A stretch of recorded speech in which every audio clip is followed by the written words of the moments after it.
Hey, I'm Arwen of Tarot by Arwen, and it's my very first Periscope, so we shall see how this goes.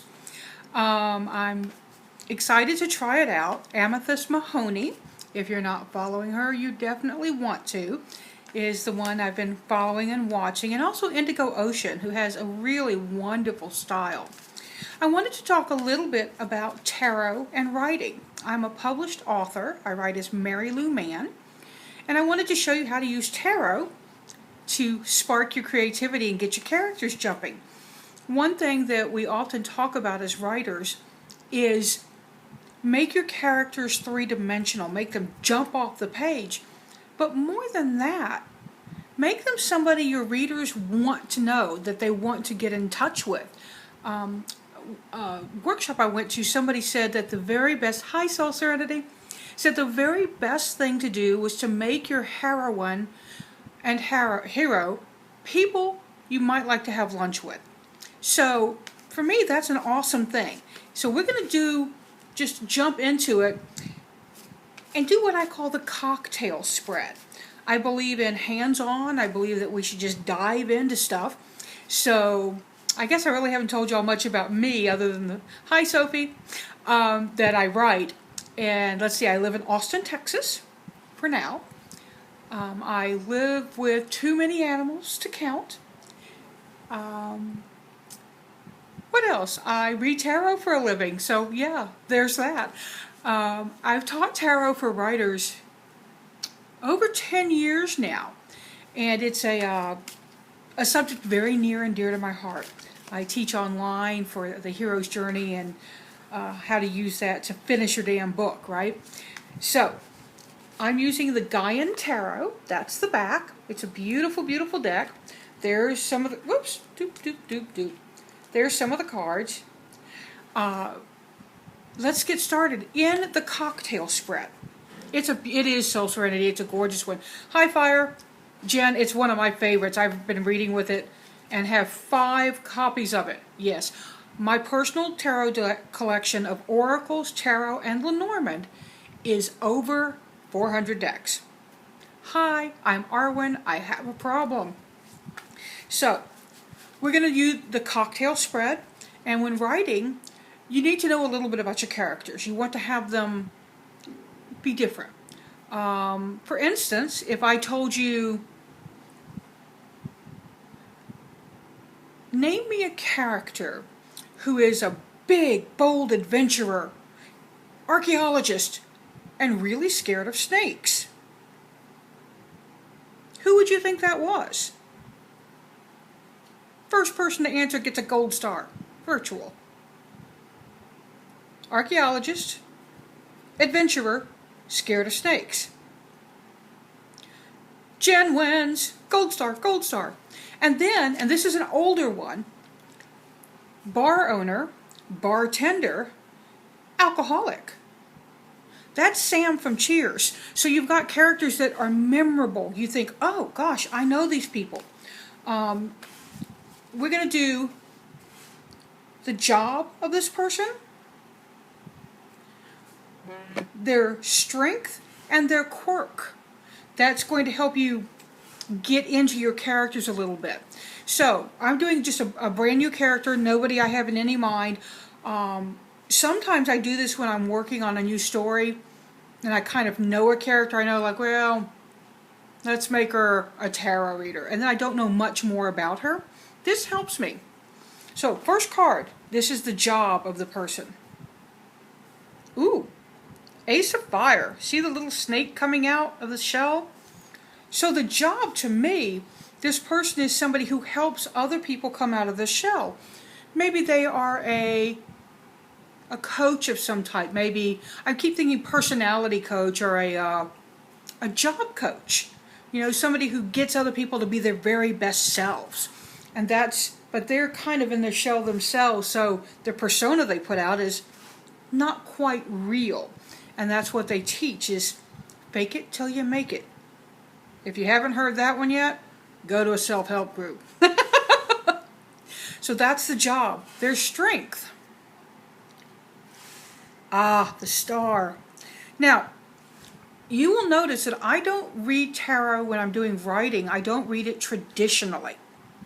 I look at this and I get a picture in my head. I get an image, an idea. And when I teach writers how to use tarot, it's very much not about divination. It's about storytelling.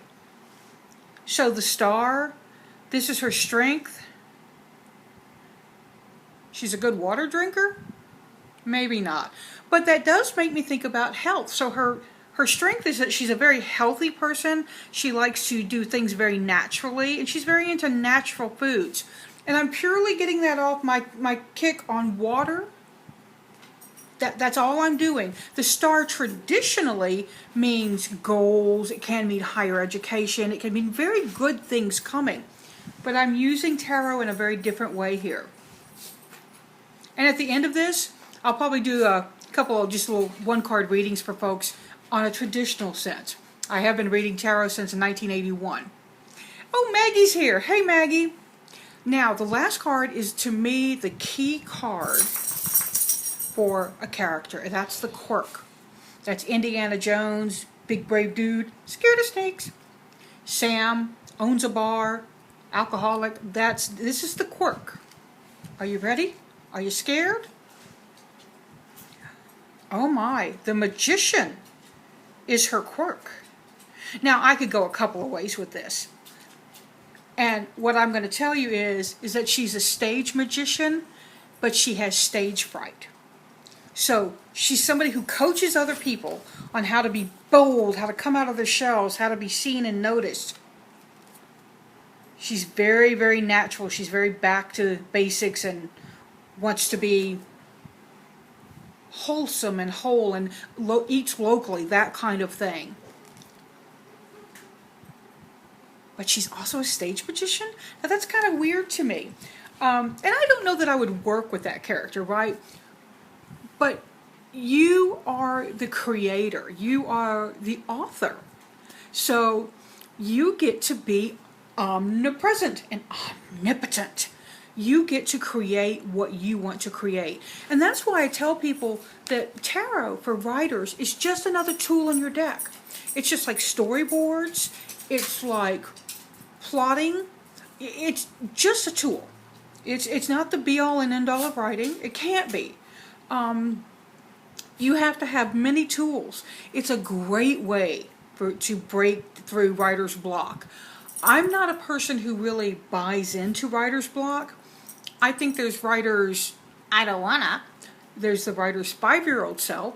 Our infernal editor gets involved, and she's the one that's going, oh, I don't know. Let's go back to the first 3 paragraphs 3 more times because you have not rewritten them enough. You know, in my head, she's Mrs. Minchin from Little Princess, the old one with Shirley Temple. So very critical. Nothing's okay with her. So those are what I see as writer's blocks. We get in our own way. So this has been a really short introduction. Jen, she is a bee. She's just such a creep. I just watched it again last night, and I am a sucker for Shirley Temple movies. Shh, that may be one of my quirks. So I'd love to hear some feedback from y'all. Am I talking too fast? Somebody told me that I move my head too much, and I've got my head up in this weird kind of bun thing. I'm not really sure what's happening there. But I've really enjoyed doing this, and I would love to do, let's just say 3. There's 8 people here, and we'll do 3 really quick tarot readings. So the first 3 people to say me, I'll pull a card for you. And then we wait. Thanks for all the hearts. I like that. Top knot, all the rage, right? I could be a samurai. Ha! Not so much. In Texas, it's called all the heat. We're having heat indexes of over 100 degrees. I don't know what that is in Celsius, but it's danged hot, y'all. Tarot says, me! Okay, Tarot Jen. Cutting the cards, and then souls next. Ah, Tarot. you get the lovely Nine of Earth. Now for those, this is the Gaian Tarot. This is actually Joanna Powell Colbert. She has put herself in her deck. She's in a lavender field on a Washington island. This card says to me, Jen, that you are at a point where you really need to stop for a minute as you're driving forward, but stop and go, wow, I've really done a lot. Look at all you've accomplished. Look at all the things in your life that are things you wanted. I tell people when this card shows up to go back to your 15-year-old self and think of what you wanted out of life when you were 15 and compare it to what you have now. And I think your 15-year-old self would be very, very pleased. But the Nine of Earth is a card that says you deserve all the good that's coming your way and that your personal successes are going to be known. You're going to make a splash and people are going to know who you are. So that's your Nine of Earth energy. Now I know that Soul Serenity, I didn't see it, it went by too fast, said me, and I don't know who said me after that, so y'all have to help keep me honest.